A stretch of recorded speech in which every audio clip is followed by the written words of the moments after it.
मित्रांनो, शालिनी भक्तिसागरमध्ये तुमचे मनपूर्वक स्वागत आहे।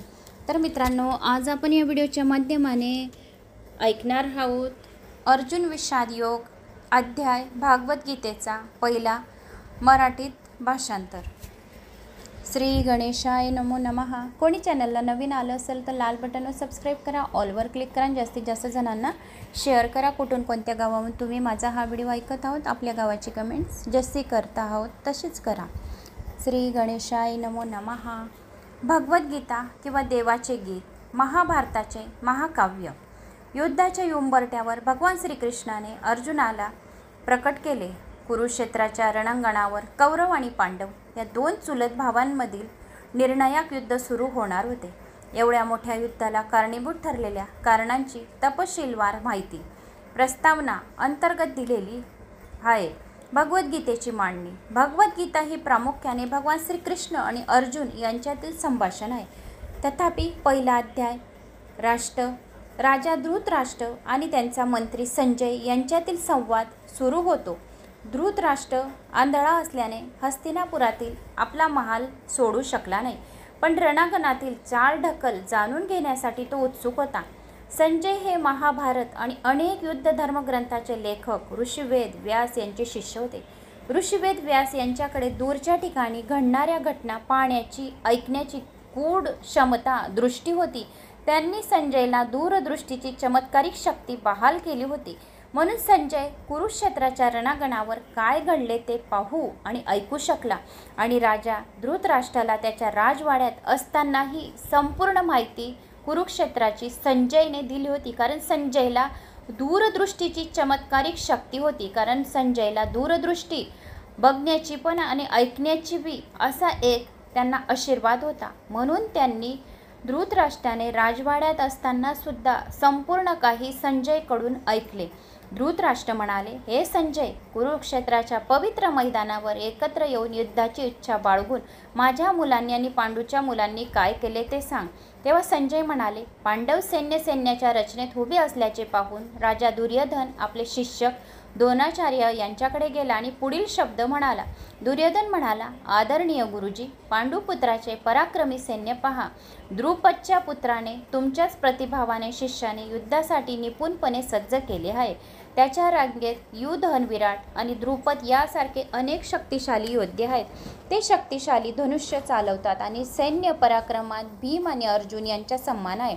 दृष्टकेतू, चेकितन, काशीचा पराक्रमी राजा, पुरजित, कुंतीभोज आणि शब्द यासारखे निपुण वीर देखील आहेत। सर्वश्रेष्ठ पुरुष त्यांच्या पंक्तीत शूर, युद्धामन्य, पराक्रमी, उत्तमोज, सुभद्राचा मुलगा आणि द्रौपदीचे पुत्र जे सर्व महान योद्धा प्रमुख आहेत।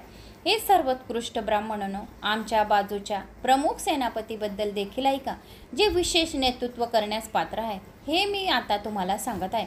युद्धात सदैव विजयी होणारे स्वतः भीष्म, कर्ण, कृपा, अश्वत्थामा, विकर्ण आणि भूरिश्रवासारखे व्यक्तिमत्व आहेत। तसेच इतर अनेक वीर योद्धे आहेत जे माझ्यासाठी आपले प्राण द्यायला तयार आहेत। हे सर्व युद्ध कुलमध्ये निपुण आहेत आणि विविध प्रकारच्या शस्त्रांनी सुसज्ज आहेत। आमच्या सैन्याचे सामर्थ्य अमर्यादित आहेत आणि आम्हाला ग्रँडशायर भीष्माने सुरक्षितपणे मार्शल केले आहे, तर भीमेने काळजीपूर्वक मार्शल केलेल्या पांडव सैन्याचे सामर्थ्य मर्यादित आहे। म्हणून मी आता कौरव सैन्याच्या सर्व सेनापतींना आव्हान करतो की तुमच्या संबंधित धोरणात्मक मुद्द्याचे रक्षण करत असताना देखील ग्रँडशायर भीष्माला पूर्ण पाठिंबा द्या। तेव्हा कुरुवंशातील थोर वृद्ध तेजस्वी कुलपिता भीष्म सिंहाप्रमाणे गर्जना करीत दुर्योधनाला आनंद देत अत्यंत जोरात शंख फुंकला। त्यानंतर शंख, केटल ड्रम, बिगुल, कर्ण आणि शिंगे अचानक बाहेर आली आणि त्यांचा एकत्रित आवाज जबरदस्त झाला। मग पांडव सैन्यातून पांढऱ्या घोड्यांनी काढलेल्या वैभवशाली रथात बसून माधव आणि अर्जुन त्यांचे दिव्य शंख फुंकले। ऋषिकेशने आपला शंख फुंकला, ज्याला पांचजन्य म्हणतात, आणि अर्जुनाने देवदत्ताला फुंकले। भीम खाणारा, अत्यंत कष्टप्रद कार्य करणारा, त्याने पोड नावाचा शक्तिशाली शंख वाजवला। राजा युधिष्ठिरने अनंत विजय फुंकले। नंतर नकुल आणि सहदेव यांनी सुघोष मणिपुष्पक फुंकले। उत्कृष्ट धनुर्धारी आणि काशीचा राजा महान योद्धा शिखंडी, धृत, धुम्य, विराट आणि अजय, सात्करी द्रौपदीचे 5 पुत्र, द्रौपद आणि सुभद्राचा पुत्र पराक्रमी अभिमन्यू या सर्वांनी आपापले शंख फुंकले। पृथ्वीचा हे धृतराष्ट्र, आकाशात आणि पृथ्वीवर भयंकर गडगडाट झाला आणि तुझ्या पुत्रांच्या हृदयाचा थरकाप उडाला. त्यावेळी रथाच्या ध्वजावर हनुमानाचे चिन्ह असलेले पांडुपुत्र अर्जुन याने धनुष्य हाती घेतले. हे राजा, तुझे पुत्र आपल्या विरुद्ध लढलेले पाहून अर्जुनाने श्रीकृष्णांना पुढील शब्द सांगितले. अर्जुन म्हणाला, हे अतुलनीय, माझा रथ दोन्ही सैन्याच्या मध्यभागी घेऊन जा, जेणेकरून मी युद्धासाठी सज्ज असलेल्या योद्ध्याकडे पाहू शकेन, ज्याच्याशी मला या महान युद्धात लढायचे आहे. ते येथे धृतराष्ट्राच्या धृष्टबनाच्या पुत्राच्या बाजूने लढायला आले आहे. त्यांना प्रसन्न करून पाहण्याची माझी इच्छा आहे. संजय म्हणाला, हे धृतराष्ट्रा, अशा प्रकारे निद्रा विजेता अर्जुनाला संबोधित करून श्रीकृष्णाने दोन्ही सैन्यांमध्ये भव्य रथ ओढला आहे. भीम, द्रोणाचार्य, इतर सर्व राजांच्या उपस्थित श्रीकृष्ण म्हणाले, हे पार्थ, हे कुरु येथे जमले आहेत. तेथे अर्जुनाला दोन्ही तैन्यात असलेले त्याचे वडील, आजोबा, शिक्षक, मामा, भाऊ, चुलत भाऊ, मुलगे, पुतणे, नातवडे, मित्र सारे हितचिंतक दिसत होते. तेथे उपस्थित असलेले आपापले सर्व नातेवाईकांना पाहून कुंतीचा पुत्र अर्जुन दयेने भारावून गेला आणि अत्यंत दुःखाने पुढील शब्द बोलला. अर्जुन म्हणाला, हे कृष्ण, येथे युद्धासाठी सज्ज झालेले सर्व माझे नातेवाईक आहेत आणि एकमेकांना मारण्याच्या बेतात असलेले पाहून माझे हातपाय मोकळे झाले आहेत आणि माझे तोंड कोरडे पडले आहेत. माझी धडधड छाती करत आहेत. माझे संपूर्ण शरीर थरथर कापत आहे. माझे केस टोकाला उभे झाले आहेत. माझे धनुष्य, गांधीव माझ्या हातून निसटले आहे. मी यांना कसे काय युद्ध करू आणि माझी त्वचा सर्वत्र जळत आहे. माझे मन गोंधळत आहे आणि गोंधळत आहे. यापुढे मी स्वतःला स्थिर ठेवू शकत नाही. हे कृष्णा, मी यांच्याशी युद्ध करू शकत नाही. केशी राक्षसाचा संहार करणाऱ्या मला फक्त दुर्दैवाची चिन्हे दिसतात. या लढाईत माझ्या स्वतःच्या नातेवाईकांना मारूनही काहीही चांगले कसे होऊ शकते हे मला काही माहीत नाही. हे कृष्णा, मला विजय, राज्य किंवा त्यातून मिळणाऱ्या सुखाची इच्छा नाही. ज्याच्यासाठी आपण लोभेस आहोत तेच लोक आपल्यासमोर लढाईसाठी उभे असतील, जेव्हा राजाच्या सुखाचा किंवा स्वतःच्या जीवनाचा काय उपयोग होईल? शिक्षक, वडील, मुलगे, आजोबा, मामा, नातवडे, सासरे, नातवडे, भावंजय आणि इतर नातलग आपले जीवन संपत्तीपणाला लावून येथे उपस्थित आहेत. हे मधुसूदन, त्यांनी माझ्यावर हल्ला केला तरी त्यांना मारण्याची माझी इच्छा नाही. धृतराष्ट्राच्या पुत्रांचा वध केला तरी तिन्ही जगावर अधिपत्याचे काय समाधान मिळेल? या पृथ्वीचे काय बोलावे? हे सर्व प्राणीमात्रांचे पालन करत्या धृतराष्ट्राच्या पुत्रांना मारून आम्हाला कोणता आनंद मिळणार आहे? जरी ते आक्रमक असले तरी आपण त्यांना मारले तर पाप आपल्यावर नक्की. त्यामुळे आपल्याच चुलत भावंडांना आणि धृतराष्ट्राच्या पुत्रांना आणि मित्रांना मारणे आपल्याला शोभत नाही. हे कृष्णा, आपल्याच नातेवाईकांना मारून आपण सुखी होण्याची आशा कशी करू शकतो? आपल्या नातेवाईकांना आपण मारू शकत नाही. त्यांचे विचार लोभाने पछाडलेले आहेत. त्यांना त्यांच्या नातेवाईकांचा नाश करण्यात किंवा मित्रांवर विश्वासघात करण्यात काहीही गैर दिसत नाही. तरी पण हे अर्जुन, हे जनार्दन, ज्यांना आपल्या नातेवाईकांच्या हत्येचा अपराध स्पष्टपणे दिसतो, आपण या पापापासून का मागे हटू नये? जेव्हा घराणे नष्ट होते तेव्हा त्याच्या परंपरा नष्ट होतात. बाकीचे कुटुंब अधर्मात गुंतले जाते. हे कृष्णा, दुर्गुणाच्या प्रबळतेने कुटुंबातील स्त्रिया अनैतिक होतात. स्त्रियांच्या अनैतिकतेपासून हे वृष्णीचे वंशज अवंचित संतती जन्माला येते. अवंचित मुलांच्या वाढीमुळे कुटुंबासाठी आणि कुटुंबाचा नाश करण्यासाठी नरकमय जीवन प्राप्त होते. यज्ञाच्या प्रसादापासून वंचित राहून असा भ्रष्ट घराण्याचे पूर्वजही पडतात. कौटुंबिक परंपरा नष्ट करण्याचे वाईट कृत्यामुळे अशा प्रकारे नको असलेल्या संततीला जन्म देणाऱ्या अनेक प्रकारच्या सामाजिक आणि कौटुंबिक कल्याणाचा कार्याचा नाश होतो. हे जनार्दन, मी विद्वानांकडून ऐकले आहे की जे कुटुंब परंपरा नष्ट करतात ते अनिश्चित काळासाठी नरकात पडतात. अरे रे रे, हे किती विचित्र आहे! हे किती भयंकर परिणाम भोगून आपण हे महापाप करण्याचा विचार केला आहे. राजे सुखाच्या लालसेने प्रेरित होऊन आपण आपल्याच नातेवाईकांना मारण्याचा विचार करतो आणि विचार आखतात. हातात शस्त्रे घेऊन धृतराष्ट्राच्या पुत्रांनी रणांगणावर निशस्त्रेय प्रतिकार न करता मला मारले तरी पण चालेल आणि बरे होईल. संजय म्हणाला. असे बोलून अर्जुनाने आपले धनुष्य आणि बाण बाजूला केले आणि रथाच्या आसनावर बसला आणि त्याचे मन व्यथित झाले. तर तो म्हणाला की मी यांच्यासमोर युद्ध करू शकत नाही. माझे मन यांना मारण्यासाठी सुसज्ज नाही. तरी पण मला तू यांना मारायला या यांना युद्धात तू सांगू नको. असे अर्जुनाने श्रीकृष्णाला म्हणाला की मला तू सांगू नकोस, कारण की मी यांना मारू शकत नाही. तरी पण तू आपल्या नातेवाईकांना आपण मारून आपल्याला काय मिळणार आहे? सुख आणि दुःख तर ते मी माझ्या हातून होणार नाही, तू मला यांना मारायला सांगू नको. मग त्यावेळेस आता अध्याय 3 श्री भागवत गीतेचा अध्याय 3. आता श्रीकृष्ण काय म्हणत आहेत? श्रीकृष्ण म्हणतात, आपल्या गावाची कमेंट्स नक्की करा. तर आता संजय म्हणाले, अशा रीतीने करुणा व्याप्त ज्याचे डोळे आसमानांनी भरलेले व व्याकुळ दिसत आहे असा शोक करणाऱ्या अर्जुनाला भगवान मधुसूदन असे म्हणाले. श्री भगवान श्रीकृष्ण म्हणाले, हे अर्जुना, या भलत्याच वेळी हा मोह तुला कशामुळे उत्पन्न झाला आहे? कारण या थोरांनी न आचरलेला, स्वर्ग मिळवून न देणारा आणि कीर्तिकारकही नाही. म्हणून हे पार्था अर्थात पृथापुत्र अर्जुना, षडपणा पत्करू नकोस, हा तुला शोभत नाही. हे परंपरा अंतकरणाचा तुच्छ दुबळेपणा सोडून देऊन युद्धाला उभा राहा. अर्जुन म्हणाला, हे मधुसूदना, युद्धात मी भीष्मा पितामहाच्या आणि द्रोणाचार्याच्या विरुद्ध बाणांनी कसा लढू? कारण हे अरिसुदना, हे दोघंही माझ्यासाठी पूजनीय आहे. म्हणून या महानुभाव गुरुजना न मारता मी या जगात भिक्षा मागून खाणेही कल्याणकारक समजतो. कारण गुरुजनांना मारून या लोकात रक्ताने माखलेले अर्थ कामरूप भोगच ना भोगायचे. युद्ध करणे व न करणे या दोहांपैकी आम्हाला काय श्रेष्ठ आहे हे कळत नाही, किंवा आम्ही त्यांना जिंकू की ते आम्हाला जिंकतील हेही आम्हाला माहीत नाही.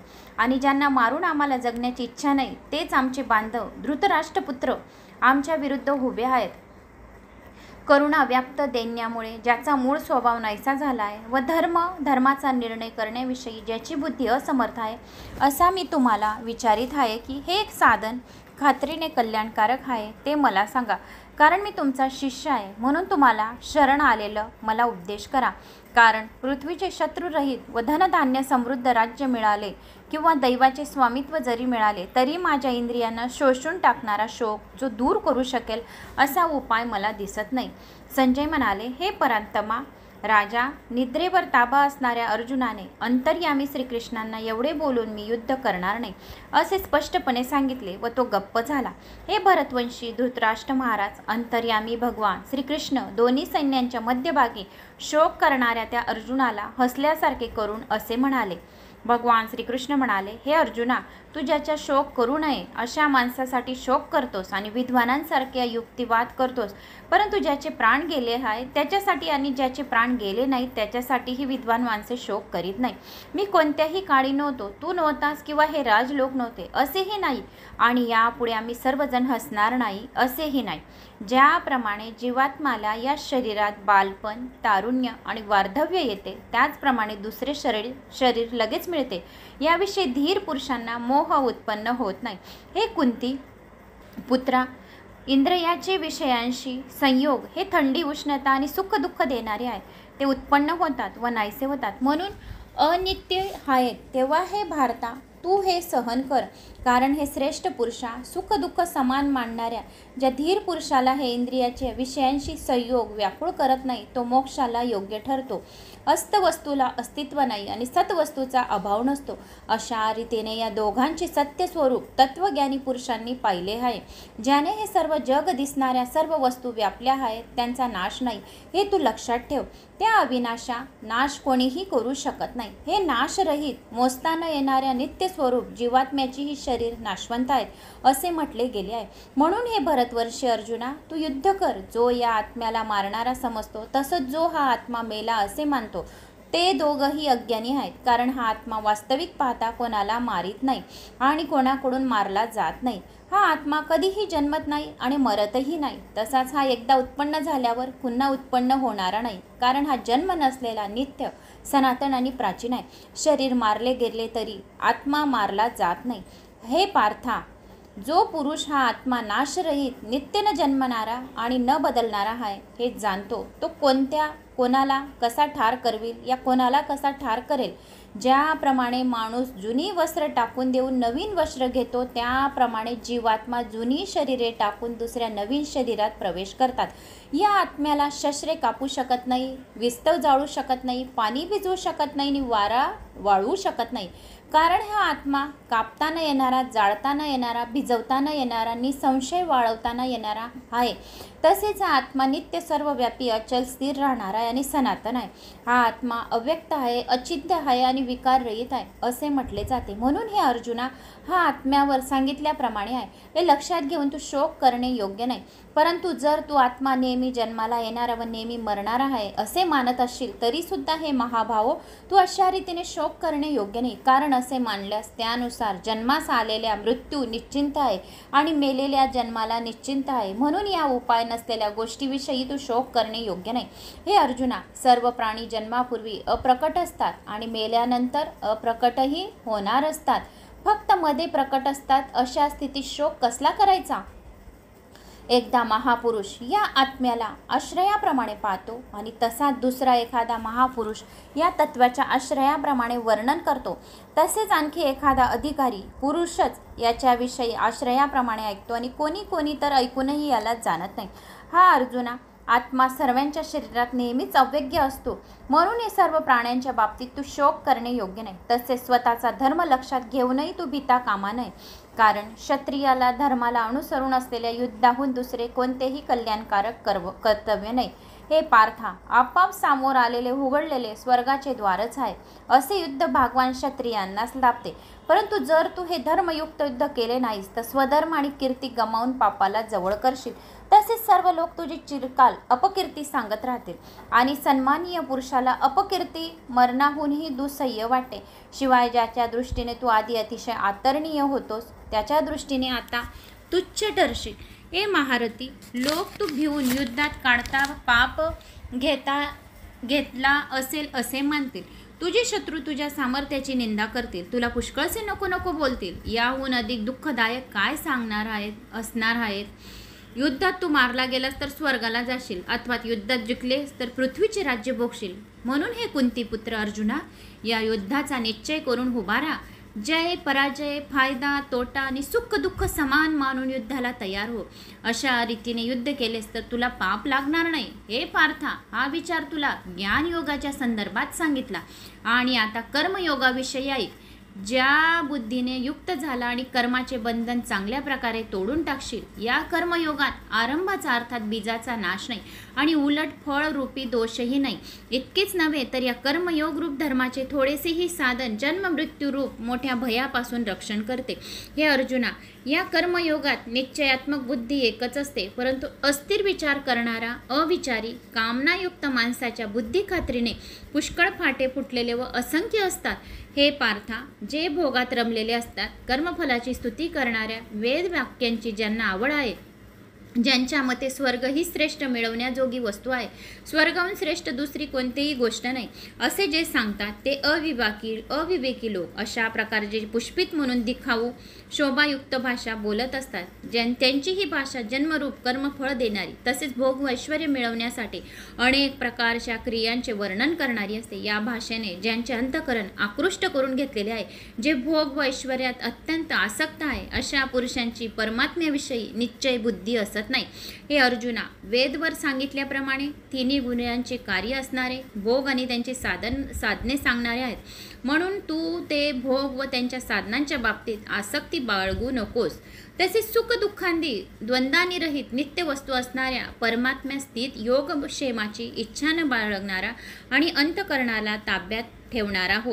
सर्व बाजूने भरलेला मोठा जलाशय मिळाल्यावर लहान जलाशयाची मनुष्याला जेवढी गरज असते तेवढी गरज चांगल्या प्रकारे ब्रह्म जाणणाऱ्या ब्रह्मज्ञानाला वेदांची असते. तुला कर्म करण्याचा अधिकार आहे, त्याच्या फळाविषयी कधीही नाही. म्हणून तू कर्माच्या फळाची इच्छा करणारा होऊ नकोस, तसेच कर्म न करण्याचाही आग्रह धरू नकोस. हे धनंजय अर्जुना, तू आसक्ती सोडून तसेच सिद्धी आणि असिद्धी यामध्ये समान भाव ठेवून योगात स्थिर हो. कर्तव्य कर्म कर, समत्वालाच योग म्हटले जाते.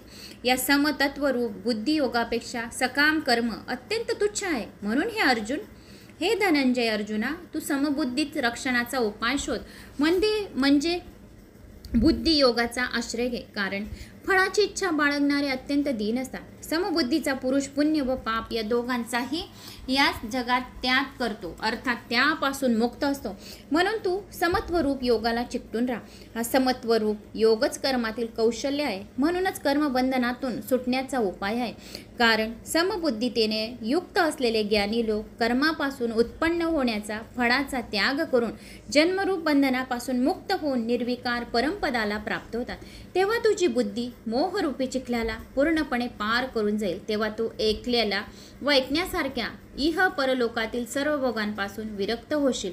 तऱ्हेतऱ्हेची वचने ऐकून विचलित होशील. तुझी बुद्धी जेव्हा परमात्म्यात अचलपणे स्थिर राहील तेव्हा तू योगविद्येचा वापर कर आणि मग स्थिर बुद्धी होईल. त्यावेळेस परमात्म्याला तू प्राप्त झालेला आहे असे समज. अशा स्थितीत स्थिर बुद्धी पुरुषाचे लक्षण काय ते तू आता ऐक, म्हणजे तुला समजेल की कसा आपण कुठले कार्य करायला पाहिजे. स्थिर बुद्धी पुरुष कसा बोलतो, कसा बसतो आणि कसा चालतो. स्थिर बुद्धी ज्याची असते तो कसा बोलतो, कसा बसतो, कसा चालतो. भगवान श्रीकृष्ण म्हणाले, हे पार्था, ज्यावेळी हा पुरुष मनातील सर्व कामना पूर्णपणे टाकतो, आत्म्यानेच आत्म्याच्या ठिकाणी संतुष्ट राहतो, त्यावेळी त्याला स्थितप्रज्ञ म्हटले जाते. सुखदायक प्रसंगी ज्याच्या मनाला खेद वाटत नाही, सुखाच्या प्राप्तीविषयी ज्याला मुळीच इच्छा नाही, तसेच ज्याची प्रीती, भय, क्रोध नाहीसे झाले आहेत, अशा मुनी स्थिर बुद्धी असे म्हटले जाते. जो पुरुष सर्व बाबतीत स्नेहशून्य आहे, त्या शुभ किंवा अशुभ गोष्टी घडल्या असता प्रसन्न होत नाही किंवा त्याचा द्वेषही करत नाही, अशा लोकांची बुद्धी स्थिर असते. त्याला काहीच फरक पडत नाही. ज्याची बुद्धी एकदम शून्य आहे, त्याला सुख, दुःख, अशुभ गोष्टी बी घडल्या तरी त्याला काही फरक पडत नाही, त्याची बुद्धी स्थिर असते. कासव सर्व बाजूंनी आपले अवयव जसे आत ओढून धरतो, त्याचप्रमाणे जेव्हा हा पुरुष इंद्रियाच्या विषयापासून इंद्रियाला सर्व प्रकारे आवरून घेतो, तेव्हा त्याची बुद्धी स्थिर असते असे समजावे. इंद्रियांनी विषयांचे सेवन न करणाऱ्या पुरुषाचेही केवळ विषयच दूर होतात, परंतु त्याच्याविषयीची आवड नाहीशी होत नाही. या स्थितप्रज्ञ पुरुषांची तर आसक्ती ही परमात्म्याच्या साक्षात्काराने नाहीशी होते. हे कुंतीपुत्र अर्जुना, आसक्ती नाहीशी न झाल्यामुळे ही शोभ उत्पन्न करणारी इंद्रिये प्रयत्न करीत असलेल्या बुद्धिमान पुरुषाच्या मनालाही जबरदस्तीने आपल्याकडे ओढून घेतात.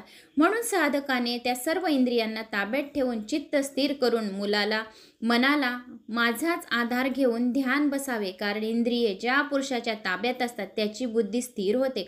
विषयाचे चिंतन करणाऱ्या पुरुषांची त्या विषयात आसक्ती उत्पन्न होते.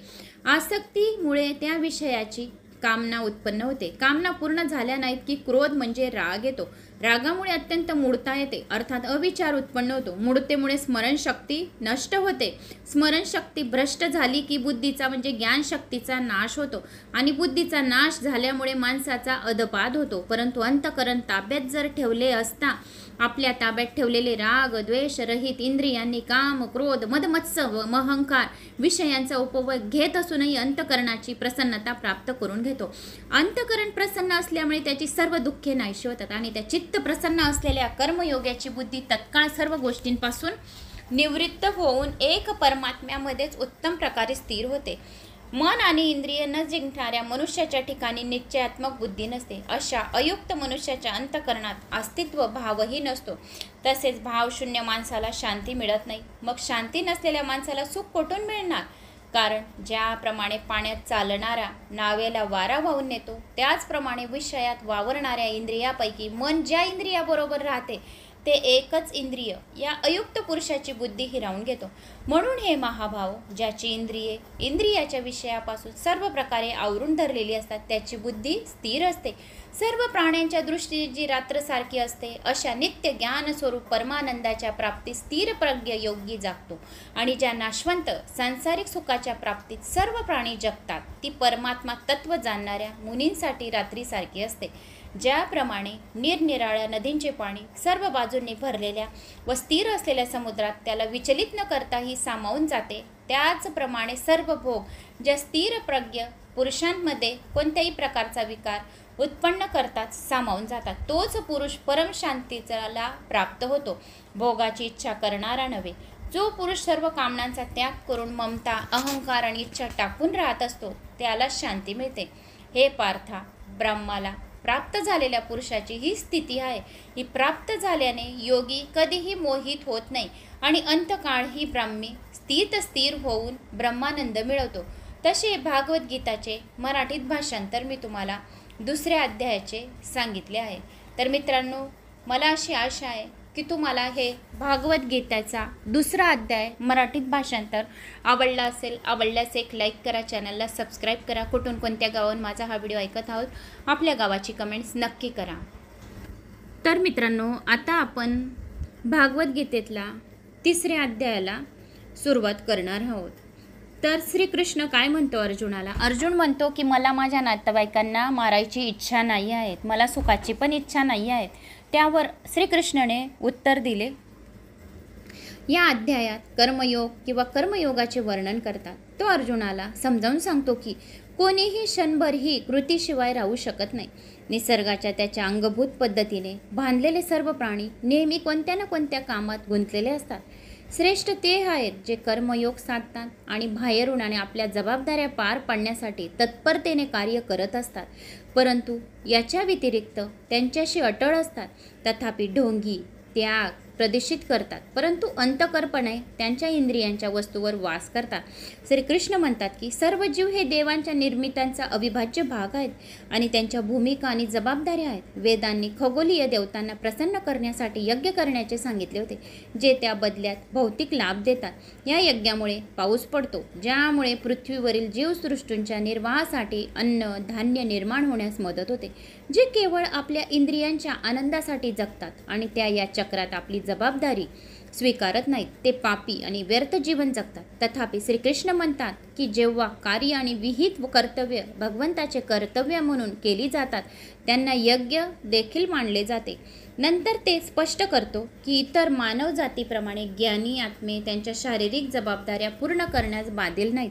ते स्वतःच्या ज्ञानात स्थित आहेत आणि आत्म्याच्या उच्च जबाबदाऱ्या पार पडतात. तथापि ते आपली सामाजिक कर्तव्य सोडत नाही, कारण यामुळे सामान्य लोकांच्या मनात असंतोष निर्माण होऊ शकतो, जे त्यांच्याकडे प्रेरणा घेतात. म्हणून ज्ञानी लोक कोणत्याही वैयक्तिक हेतूशिवाय कार्य करत राहतात, केवळ इतरांना अनुसरणासाठी चांगले उदाहरण प्रस्थापित करण्यासाठी. अन्यथा अज्ञानी आपली विविध कर्तव्ये अकाली सोडू शकतात. एक आदर्श राजा आणि पिता म्हणून आपली पृथ्वीवरील कर्तव्य पार पाडणाऱ्या ज्ञानी राजा जनकाच्या अशाच एका उदाहरणाचा श्रीकृष्ण भगवानांनी उल्लेख करतात. अर्जुन मग श्रीकृष्णाला विचारतो की लोक काही बळजबरीने इच्छा नसतानाही पाप का करतात?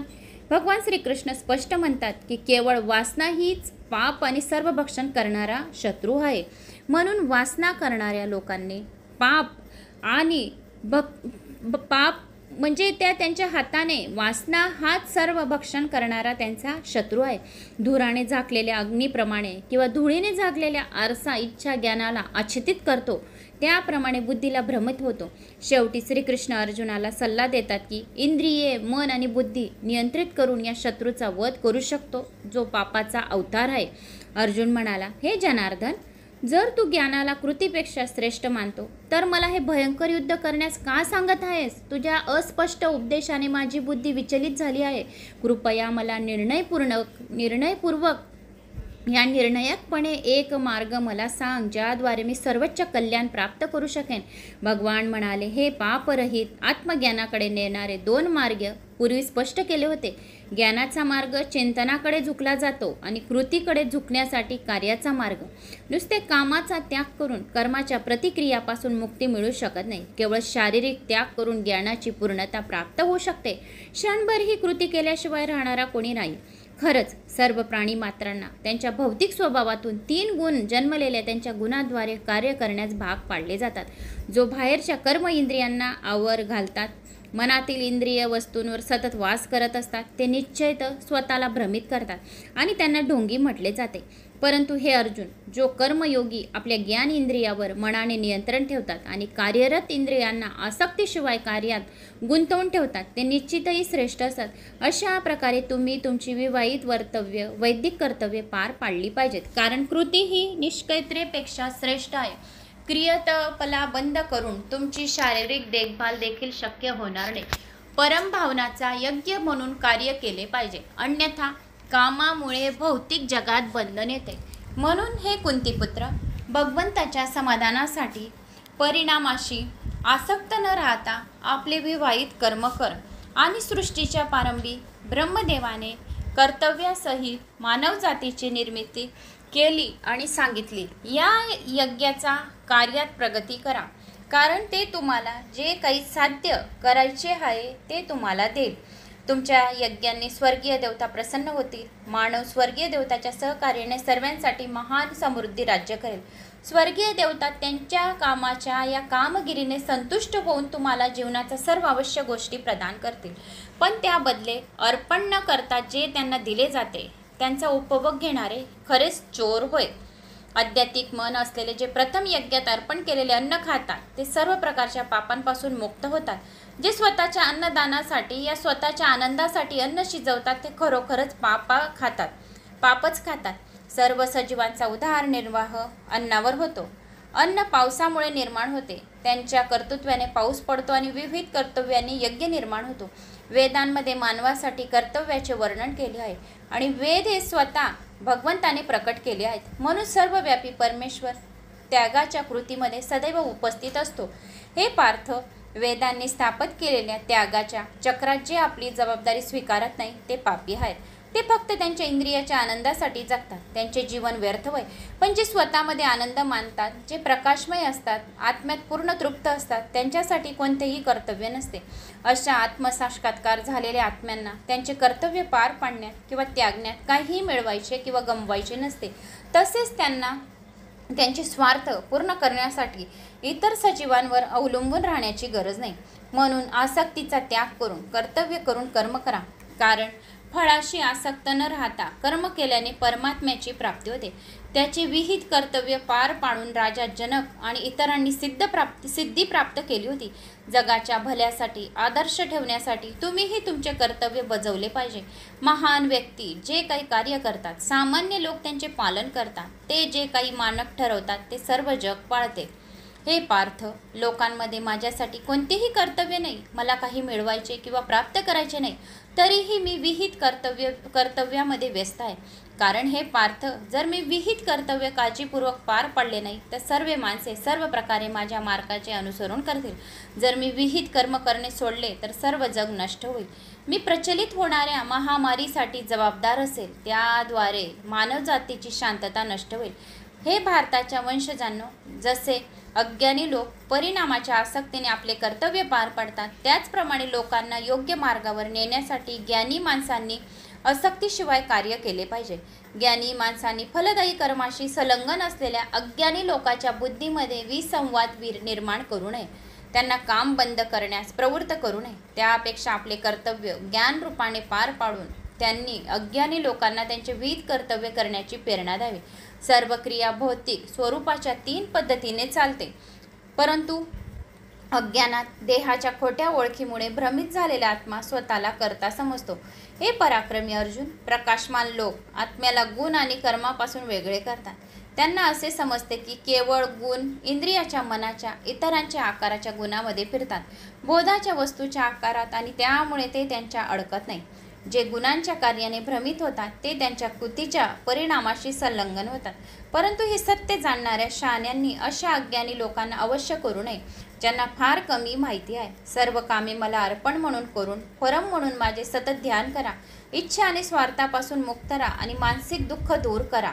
जे माझ्या या शिकवणीचे पालन करतात, प्रगाढ श्रद्धेने आणि मत्सराप्रमाणे मुक्त होतात, ते कर्माच्या बंधनातून मुक्त होतात. त्यांना मोक्षाची प्राप्ती होते. परंतु ज्यांना माझ्या शिकवणीतून दोष आढळतात, ज्ञान नसलेले आणि भेदभाव नसलेले तत्वांचा अवमान करतात आणि स्वतःचा नाश करून घेतात.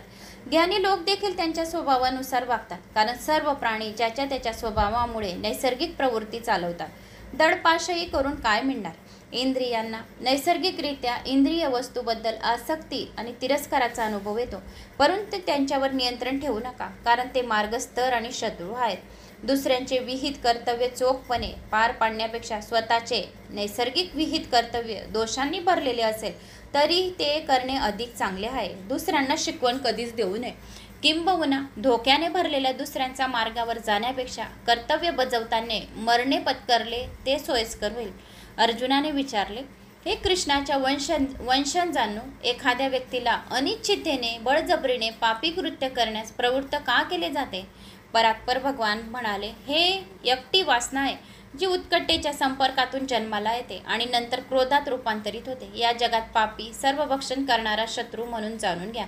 ज्याप्रमाणे अग्नी धुरीने झाकलेला असतो, आरसा धुळीने झाकलेला असतो, गर्भांमध्ये लपलेला असतो, गर्भाने लपलेला असतो, त्याचप्रमाणे मनुष्याचे ज्ञान इच्छेने झाकलेले असते. हे कुंतीपुत्र, कधीही तृप्त न होणाऱ्या आणि अग्निप्रमाणे जळणाऱ्या अतृप्त वासनांच्या रूपात अत्यंत विवेकी व्यक्तीचे ज्ञान या शाश्वत शत्रूला झाकले जाते. इंद्रिय, मन आणि बुद्धी इच्छेने प्रजनन ग्राउंड असलेले म्हटले जाते. त्यांच्याद्वारे ते एखाद्याचे ज्ञान ढकून टाकते, मूर्त आत्म्याला भ्रमित करते. म्हणून हे सर्वश्रेष्ठ भारतानं सुरुवातीलाच इंद्रियांना नियंत्रणात आणा आणि पापांचे स्वरूप असलेल्या आणि ज्ञानी अनुभवाचा नाश करणाऱ्या इच्छा नावाच्या शत्रूचा वध करा. स्थूल शरीरापेक्षा इंद्रिय श्रेष्ठ आहेत आणि इंद्रियांपेक्षा मन श्रेष्ठ आहे. मनाच्या पलीकडे बुद्धी आहे आणि बुद्धीच्या पलीकडे आत्मा आहे. अशा प्रकारे आत्म्याला भौतिक बुद्धीपेक्षा श्रेष्ठ समजून घे. हे पराक्रमी अर्जुन, उच्च आत्म्याने आत्म्याच्या शक्तीने खालच्या आत्म्याला वश कर आणि वासना नावाच्या या भयंकर शत्रूला मार, असे स्वतः श्रीकृष्णाने अर्जुनाला सांगितले 3ऱ्या अध्यायामध्ये. तर मित्रांनो, आता आपण या व्हिडिओच्या माध्यमाने 4था अध्याय ज्ञान कर्म संन्यास योग, ज्ञानाचा योग आणि कृतीची शिस्त, ते आपण या व्हिडिओच्या माध्यमाने अध्याय चौथा आहे. 14वा माझ्या तोंडात आलं. अध्याय 4 तो आपण श्रवण करणार आहोत. 3 आपण आतापर्यंत श्रवण केले, आता 4. अर्जुनाचा तो देत असलेल्या ज्ञानावरील विश्वास दृढ करण्यासाठी श्रीकृष्ण या अध्यायात त्याचे मूळ गुण प्रकट करतात. ते म्हणतात, अर्जुन, तू माझा भक्त आणि प्रिय मित्र आहेस, म्हणून मी तुला हे परमशास्त्र प्रकट करत आहे. हे तेच शाश्वत विज्ञान आहे जे मी सूर्यदेवाला काळाच्या सुरुवातीला शिकवले होते आणि अखंड परंपरेत ते ज्ञान संत श्रेष्ठ राजांना देण्यात आले. अर्जुनाला आश्चर्य वाटते की त्याच्या वयाची व्यक्ती इतक्या वर्षापूर्वी कशी अस्तित्वात असू शकते. तो श्रीकृष्णाला विचारतो की इतक्या वर्षापूर्वी तुम्ही हे ज्ञान सूर्यदेवांना आणि इतरांना दिले, हे कसे शक्य आहे? श्रीकृष्ण अर्जुनाच्या शंकाचं निरासन करतात आणि त्याच्या अवतरणाची देवी रहस्य प्रकट करतात. तो म्हणतो की देव जरी अजन्मा आणि शाश्वत असला तरी तो त्याच्या योग माया शक्तीने या पृथ्वीवर अवतरलेला आहे, स्थापित करण्यासाठी आहे. त्याचा जन्म क्रियाकलाप देवी आहे आणि भौतिक अपूर्णतेने कलांकित होऊ शकत नाही. एकदा भक्ताने हे रहस्य जाणले आणि मोठ्या श्रद्धेने भक्ती केली की भगवंताची प्राप्ती तो करून घेतो. त्याच्या आत्म्यामध्ये फक्त भगवंताचा वास असतो. पुन्हा या जगात दुसरा जन्म कधी घेता येत नाही. त्याच्या आत्म्यामध्ये जर भगवंत जन्माला आला, या भगवंत त्याच्या आत्म्यामध्ये निवास झाला हृदयामध्ये, तर तो कधी जन्म घेऊ शकत नाही. त्याला मोक्षाची प्राप्ती आहे, वैकुंठ लोकाची प्राप्ती आहे. मग श्रीकृष्ण कर्मयोगाकडे परत जातात आणि मागील अध्यायातील विषय, तो कामाचे स्वरूप आणि त्याची 3 तत्वे स्पष्ट करतात. कृती निश्चित क्रिया ते स्पष्टपणे सांगतात. कर्मयोगी अत्यंत आकर्षक कार्य करत असतानाही निष्क्रिय स्थित असतात आणि अशा कृतीच्या कर्माच्या प्रतिक्रियामध्ये ते अडकत नाही. हे जाणून प्राचीन ऋषींनी त्यांचे सर्व कार्य देवांच्या आनंदासाठी यज्ञ म्हणून केले. आनंद, दुःख, यश किंवा अपयश यांचा त्यांच्यावर परिणाम झाला नाही. ते स्पष्ट करतात की जेव्हा यज्ञ योगरित्या समर्पित केला जातो, यज्ञ ज्ञान शुद्ध भावनेने केला जातो, तेव्हा त्याचे अवशेष अमृतासारखे बनतात आणि असे अमृत ग्रहण केल्याने फक्त सर्व अशुद्धीपासून शुद्ध होतात. या शाश्वत ज्ञानाच्या नौकेत बसून सर्वात मोठा पापीसुद्धा भौतिक दुःखाचा महासागर पार करू शकतो. श्रीकृष्ण म्हणतात की असे ज्ञान केवळ खरे आध्यात्मिक गुरुकडूनच प्राप्त केले पाहिजे, जो स्वतः ईश्वर साक्षात्कार आहे. आपले गुरु असल्याने श्रीकृष्ण अर्जुनाला या ज्ञानाच्या तलवारीने त्याच्या अंतःकरणातील सर्व शंका दूर करण्यास सांगतात. तो अर्जुनाला आता उठून योद्धा म्हणून कर्तव्य बजावण्यास सांगतो. परतपर भगवान श्रीकृष्ण म्हणाले, मी योगाचे हे शाश्वत शास्त्रीय सूर्यदेव विवस्वान यांना शिकवले, ज्याने ते मनुला दिले. मनुने बदल्यात इशुवाकाला यांची सूचना दिली. हे शत्रूंना वश करणारे संत श्रेष्ठ राजांना अशा प्रकारे अखंड परंपरेने योगशास्त्र प्राप्त झाले. या पण कालांतराने या जगाच्या नजरेतून हरवले. योगाचे तेच प्राचीन ज्ञान जे परम रहस्य आहे तेच मी आज तुम्हाला प्रकट करत आहे, कारण तुम्ही माझे मित्र आणि माझे भक्त आहात.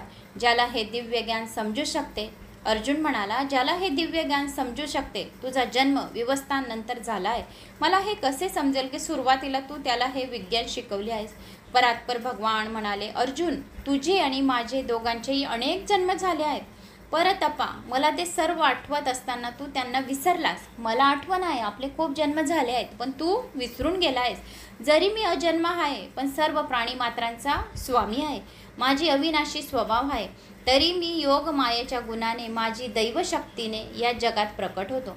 हे अर्जुन, जेव्हा जेव्हा धर्मकतेचा त्रास होतो आणि अधर्म वाढतो, त्यावेळी मी पृथ्वीवर प्रकट होतो.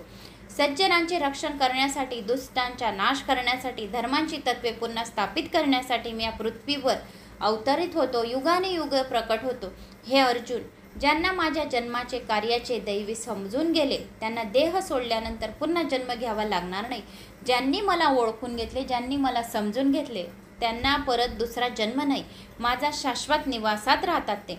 आसक्ती, भय, क्रोध यापासून मुक्त होऊन, माझ्यामध्ये पूर्ण लीन होऊन, माझा आश्रय घेऊन पूर्व अनेक लोक माझ्या ज्ञानाचे पवित्र झाले.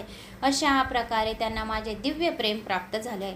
लोक कोणत्या प्रकारे मला शरण जातात, मी त्यानुसार बदलतो. कोणी मला कोणत्या रूपाने, कोणत्या नावाने भजतो, मी त्या भक्तांची मी इच्छा पूर्ण करतो. हे पुत्रा, जाणता किंवा न कळत सर्वजण माझ्या मार्गाचे अनुसरण करतात. या जगात भौतिक कार्यात यश मिळवून इच्छा करून देवतांची पूजा करतात, कारण भौतिक बक्षिसे लवकर प्रकट होतात. व्यवसायांचे 4 वर्ग मी लोकांच्या गुणानुसार आणि क्रियाकलानुसार तयार केले आहेत. जर मी या व्यवस्थाचा निर्माता आहे, तरी मला कर्ता आणि शाश्वत समजा. कृती मला कलंकित करत नाही आणि मला कर्माच्या फळाची इच्छा नाही. जो मला अशा प्रकारे जाणतो, तो कधीही कर्माच्या प्रतिक्रियाने बांधला जात नाही. हे सत्य जाणून प्राचीन काळातील मुक्ती साधकांनी कृती केली, म्हणून या प्राचीन ऋषीच्या पावलावर पाऊल ठेवून तुम्हीही आपले कर्तव्य पार पडा. कृती म्हणजे काय, निष्क्रियता म्हणजे काय, हे ठरवण्यात सुयोग्य लोकही गोंधळून जातात. आता मी तुम्हाला कृतीचे रहस्य समजावून सांगतो, ते जाणून घ्या. तुम्ही स्वतःला भौतिक बंधनातून मुक्त करू शकता. तुम्हाला तिन्हीचे स्वरूप समजले पाहिजे. शिफारस केलेली कृती, चुकीची कृती, निष्क्रियतात केलेली कृती यातील सत्य गहन समजण्यास थोडे कठीण आहे. ज्यांना कृतीत कृती दिसते आणि कृतीत निष्क्रियता दिसते, ते खरोखर मानवामध्ये ज्ञानी आहेत. सर्व प्रकारची कृती करत असल्या तरी योगी आहेत. त्यांच्या सर्व कृतीचे स्वामी मीच आहे. ज्याची प्रत्येक कृती भौतिक सुखाच्या इच्छेपासून मुक्त आहे, ज्यांनी दैवी ज्ञानाच्या अग्नीत कामाच्या प्रतिक्रिया जाळून टाकल्या आहेत, अशा व्यक्तींना ज्ञानी ऋषी म्हणण्यात ज्ञानी म्हणतात. असे लोक त्याच्या कृतीच्या फळाची आसक्ती सोडून नेहमी समाधानी असतात आणि बाह्य गोष्टीवर अवलंबून नसतात. कामात गुंतलेले असूनही ते काहीच करत नाही. अपेक्षापासून आणि मालकीच्या भावनेपासून मुक्त मन, बुद्धी पूर्णपणे नियंत्रित करून शरीराने कृती करूनही त्यांना कोणतेही पाप लागत नाही. स्वतःच्या मर्जीने जे काही लाभ मिळतात, त्यात समाधानी आणि मत्सरमुक्त ते जीवनातील दैत्याच्या पलीकडे असतात. यश, अपयश सुसज्ज असल्याने सर्व प्रकारची कामे करीत असतानाही त्यांच्या कृतीशी बाधिल नसतात. ते भौतिक आसक्तीच्या बंधनातून मुक्त होतात आणि त्यांची बुद्धी दैवी ज्ञानात स्थापित होते. ते सर्व क्रिया यज्ञ म्हणून करत असल्याने ते सर्व कर्म प्रतिक्रियापासून मुक्त होतात. जे पूर्णता परमात्म्यामध्ये लीन आहे, त्यांच्यासाठी अर्पण हे ब्रह्म आहे. ज्यांना अर्पण केले जाते ते ब्रह्म, अर्पण करण्याची क्रिया हे ब्रह्म आहे आणि यज्ञ अग्नी देखील ब्रह्म आहे. अशा व्यक्ती ज्या प्रत्येक गोष्टीला देव मानतात, ते सहजपणे त्यांची प्राप्ती आणि प्रगती करू शकतात. काही योगी खगोलीय देवतांना भौतिक प्रसाद घेऊन त्यांची पूजा करतात. इतर लोक पूर्णपणे पूजा करतात, जे परमसत्याच्या अग्नीमध्ये स्वतःला अर्पण करतात. इतर संयमाच्या यज्ञात श्रवण आणि इतर इंद्रिय देतात. तरीही इतर लोक इंद्रियाच्या अग्नीत यज्ञ म्हणून ध्वनी आणि इंद्रियाच्या इतर वस्तू देतात. काही ज्ञानाने प्रेरित होऊन त्यांच्या सर्व इंद्रियाची कार्य आणि जीवनशक्ती नियंत्रित मनाच्या अग्नीत देतात. काही आपली संपत्ती यज्ञ म्हणून अर्पण करतात, तर काही यज्ञ म्हणून कठोर तपस्या करतात. काही योगिक पदार्थाचा 8 पट मार्गाचा सराव करतात. तरीही काही लोक शास्त्राचा अभ्यास करतात. कठोर व्रताचे पालन करताना त्यात म्हणून ज्ञान विकसित करतात. अजूनही काही लोक येणाऱ्या शाश्वत बाहेर जाणाऱ्या श्वासाचा त्याग करतात, तर काही बाहेर जाणाऱ्या शाश्वत येणारा श्वास अर्पण करतात. काही जण प्राणायामचा कठोरपणे अभ्यास करतात आणि येणाऱ्या आणि जाणाऱ्या श्वास रोखतात. पूर्णपणे जीवन ऊर्जेच्या नियमनात गळून जातात। तरीही इतर लोक त्यांच्या अन्नाचे सेवन कमी करतात आणि श्वास जीवन ऊर्जेमध्ये बलिदान म्हणून देतात। हे सर्व त्यागाचे जाणणाऱ्या अशा कामगिरीमुळे त्यांच्या अशुद्धीपासून शुद्ध होतात। ज्यांना त्यांचे त्यागाचे रहस्य माहीत आहे आणि त्यात गुंतलेले ते अमृताचे अवशेष घेतात, ते परम सत्याकडे वळतात। हे सर्वोत्कृष्ट पुरुषो जे यज्ञ करत नाही त्यांना या जगात किंवा परलोकात सुख मिळत नाही। सर्व विविध प्रकारच्या यज्ञाचे वर्णन वेदांमध्ये केले आहे। त्यांना विविध प्रकारच्या कामातून उद्भवणारे म्हणून जाणून घ्या। ही समज भौतिक बंधनाची गाठी कापते। हे शत्रूंना वश करणाऱ्या ज्ञानांना केलेले त्याग कोणत्याही यांत्रिक बौद्धिक त्यागपेक्षा श्रेष्ठ आहे। शेवटी हे पार्थ, सर्व कार्याचा त्याग ज्ञानात होतो। आध्यात्मिक गुरुकडे जाऊन सत्य जाणून घ्या, त्याची आदरपूर्वक चौकशी करा, त्यांची सेवा करा। असे आत्मज्ञानी संत तुम्हाला ज्ञान देऊ शकतात, कारण त्यांनी सत्य पाहिले आहे। या मार्गाचा अवलंब करून हे अर्जुन, गुरूंकडून ज्ञान प्राप्ती करून घे। यापुढे भ्रमात पडणार नाहीस। त्या ज्ञानाच्या प्रकाशात तुम्ही पाहाल की सर्व जीव केवळ परमात्म्याचे अंश आहेत आणि माझ्यामध्ये, तुझ्यामध्ये, सर्वांमध्ये परमात्मा सामावलेला आहे। ज्यांना सर्व पाप्यांपैकी सर्व अनैतिक मानले जाते देखील दैवी ज्ञानाच्या नावेत बसून या भौतिक अस्तित्वाच्या महासागरात पार करू शकतात। हे अर्जुन, जसा प्रज्वलित अग्नी लाकडाची राख बनवतो, त्याचप्रमाणे ज्ञानाची अग्नी भौतिक क्रियाकलांच्या सर्व प्रतिक्रियांना राख करते। या जगामध्ये दैवी ज्ञानासारखे शुद्ध दुसरे काहीही नाही। योगाचे दीर्घ अभ्यासाने ज्याला मनाची शुद्धता प्राप्त झाली, त्याला योग्य वेळी अंतःकरणात असे ज्ञान प्राप्त होते। ज्यांची श्रद्धा गहन आहे, ज्यांनी आपल्या मन आणि इंद्रियावर नियंत्रण ठेवण्याचा सराव केला आहे, त्यांना दैवी ज्ञान प्राप्त होते। अशा दिव्य ज्ञानाने त्यांना त्वरित नित्य परम शांती प्राप्त होते। परंतु ज्याच्याकडे विश्वास किंवा ज्ञान नाही, ज्याचा स्वभाव संशयास्पद आहे, खूप थोड्या गोष्टींवर संशय करतो, अशा लोकांचे पतन होते। संशयी आत्म्यांना जगात किंवा परलोकात सुख मिळत नाही। जे खूप संशय घेतात, एक दुसऱ्यावर काही न बोलता तरी पण संशय घेतात, त्यांना परलोकात सुख नाही। हे अर्जुन, ज्यांनी योगाच्या अग्नीत कर्म सोडले आहे, ज्यांच्या शंका ज्ञानाने दूर झाल्या आहे आणि जे आत्मज्ञानात स्थिर आहेत, त्यांना कर्म बंधनकारक नाही। म्हणून ज्ञानाच्या तलवारीने तुमच्या अंतःकरणात निर्माण झालेल्या शंकांना तोडून टाका। हे भारतवंशी, कर्मयोगात स्वतःला स्थापित कर, उठ, उभारा आणि कृती कर। तर हे इथपर्यंत आपण ज्ञान कर्म संन्यास चौथा अध्याय आतापर्यंत आपला आलेला आहे। तर मित्रांनो, मला अशी आशा आहे की तुम्हाला माझे हे व्हिडिओ आवडतील। आवडल्यास एक लाईक करा। ओम नमो भगवते वासुदेवाय नमः कमेंट्स नक्की करा। पुढे अजून अध्याय येतील। ओम नमो भगवते वासुदेवाय नमः। तर 5वा अध्याय ऐकूया। अध्याय 4 पर्यंत ऐकले। आता आपण 5व्या अध्यायाला सुरुवात करणार आहोत। श्री गणेशाय नमो नमः। श्री गणेशाय नमो नमः। अर्जुन म्हणाला, अध्याय 5वा आहे, कर्म संन्यास योग आहे। कर्म संन्यास योग अध्याय 5वा भागवद्गीतेतला। श्री गणेशाय नमो नमः। अर्जुन म्हणाला, हे कृष्णा, तुम्ही कर्म टाकण्याची आणि फिरून कर्मयोगाची प्रशंसा करता, तेव्हा या दोहांपैकी माझ्यासाठी अगदी निश्चित कल्याणकारक जे एक साधन असेल ते सांगा। भगवान श्रीकृष्ण म्हणाले, कर्मसन्यास आणि कर्मयोग हे दोन्हीही परम कल्याण करणारेच आहेत, परंतु या दोहातही संन्यासाहून कर्मयोग साधण्यास सोपा असल्याने श्रेष्ठ आहे।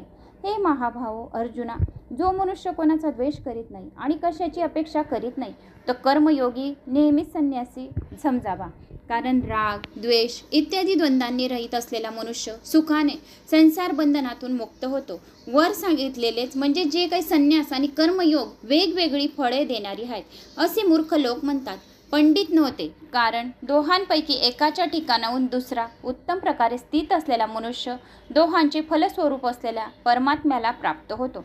परंतु हे महाभाव अर्जुना, कर्मयोगाशिवाय मन, इंद्रिये व शरीर यांच्याकडून होणाऱ्या सर्व कर्मांच्या बाबतीत कर्तपणाचा त्याग होणे कठीण आहे आणि भगवत स्वरूपाचे चिंतन करणारा कर्मयोगी परब्रह्म परमात्म्याला फार लवकर प्राप्त होतो। ज्याचे मन स्वतःच्या ताब्यात आहे, जो इंद्रिय, निर्गिरिय आणि शुद्ध अंतःकरणाचा आहे, तसेच सर्व सजीवांचा आत्मरूप परमात्मा ज्याचा आत्मा आहे, असा कर्मयोगी कर्म करूनही अलिप्त राहतो।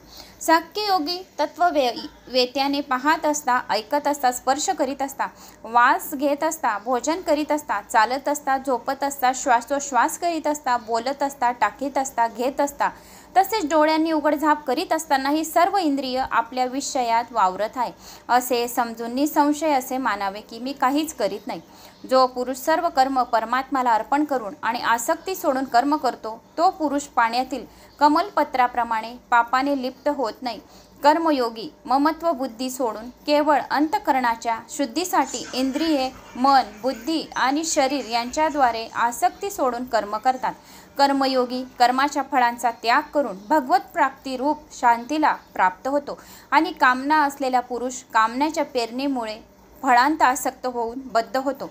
अंतःकरण ज्याच्या ताब्यात आहे असा साख्य योगाचे आचरण करणारा पुरुष कोणतेही कर्म करणारा किंवा करवणारा न होताच 9 दरवाज्यांच्या शरीर रूपी घरात सर्व कर्मांच्या मनाने त्याग करून आनंदाने सच्चिदानंदन नंदघन परमात्म्याच्या स्वरूपात स्थित राहतो. परमेश्वर मनुष्याचे कर्म आणि कर्मफलाशी संयोग उत्पन्न करीत नाही तर प्रकृतीच खेळ करीत असते. सर्वव्यापी परमेश्वरही कोणाचेही पापकर्म किंवा पुण्यकर्म स्वतःकडे घेत नाही, परंतु अज्ञानाने ज्ञान झाकले गेले आहे. त्यामुळे सर्व अज्ञानी लोक मोहित होतात. परंतु ज्याचे ते अज्ञान परमात्म्य ज्ञानाने नाहीसे झाले आहे त्याचे ते ज्ञान सूर्याप्रमाणे त्या सच्चिदानंद घन परमात्म्याला प्रकाशित करते.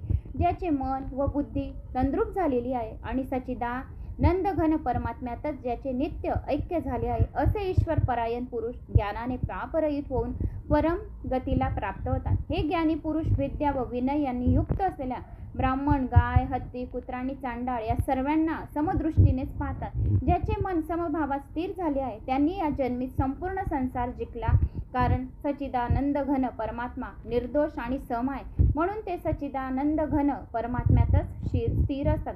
जो पुरुष प्रिय वस्तू मिळाली असता आनंदित होत नाही आणि अप्रिय वस्तू प्राप्त झाली असता उद्विग्न होत नाही तो स्थिर बुद्धी असलेला संशयरहित ब्रह्मवेता पुरुष सच्चिदानंदन परब्रह्म परमात्म्यात एक भावाने नित्य स्थित असतो. ज्याच्या अंतःकरणाला बाहेरील विषयाची आसक्ती नसते असा साधक आत्म्यात असलेल्या ध्यानामुळे मिळणाऱ्या सात्विक आनंदाला प्राप्त होतो. त्यानंतर तो सच्चिदानंद घन परब्रह्म परमात्म्याच्या ध्यानरूप योगात ऐक्यभावाने स्थिती असलेला पुरुष अक्षय आनंदाचा अनुभव घेतो. जे हे इंद्रिय आणि विषय यांच्या संयोगाने उत्पन्न होणारे सर्व भोग आहेत ते जरी विषयी पुरुषांना सुखरूप वाटत असले तरी तेही दुःखालाच कारण होणारे आहेत, अनित्य आहेत. म्हणून हे कुंतीपुत्र अर्जुना, बुद्धिमान विवेकी पुरुष त्यात रमत नाही. जो साधक या मनुष्य शरीरात शरीर पडण्याआधीच काम क्रोध यामुळे उत्पन्न होणारा आवेग सहन करण्यास समर्थ होतो तोच योगी होय आणि तोच सुखी होय. जो पुरुष अंतरात्म्यातच सुखी, आत्म्यातच रमणारा आणि आत्म्यातच ज्ञान मिळालेला असतो तो सच्चिदानंद घन परब्रह्म परमात्म्यासह ऐक्यभावाला प्राप्त झालेला साख्य योगी शांत ब्रह्माला प्राप्त होतो. ज्याचे सर्व पाप नष्ट झाले आहे, ज्याचे सर्व संशय ज्ञानामुळे फिटले आहे, जे सजीव मात्राच्या कल्याणात तत्पर आहे आणि ज्याचे जिंकलेले मन निश्चलपणे परमात्म्यात स्थिर असते ते ब्रह्मवेते शांत ब्रह्माला प्राप्त होतात. काम क्रोध मावळलेले मन जिंकलेले परब्रह्म परमात्म्याचा साक्षात्कार करून घेतलेले जे ज्ञानी पुरुष असतात त्यांच्या सर्व बाजूंनी शांत परब्रह्म परमात्म्याच परिपूर्ण भरलेला असतो. बाहेरच्या विषयभोगाचे चिंतन न करता ते बाहेरच ठेवून दृष्टिभ्रवयांच्या मध्यभागी स्थिर करून तसेच नाकातून वाहणारे प्राण व अपान वायू सम करून ज्याने इंद्रिय मन व बुद्धी जिंकली आहे असा मोक्षतपर मुनी इच्छा भय आणि क्रोध यांनी रहित आहे आणि झाला की तो सदासदी मुक्तच असतो. माझा भक्त मला सर्व यज्ञ तपाचा भोगता सर्व लोकाचा ईश्वराचाही ईश्वर सजीव मात्राचा सहज अर्थात स्वार्थरहित दयाळू आणि प्रेमी असे तत्व समजून शांतीला प्राप्त होतो. तर असा हा 5व्या अध्यायातील अर्थ स्पष्टपणे मराठीत भाषेत सांगितले आहेत. तर आता आपण 6व्या अध्यायाला सुरुवात करणार आहोत.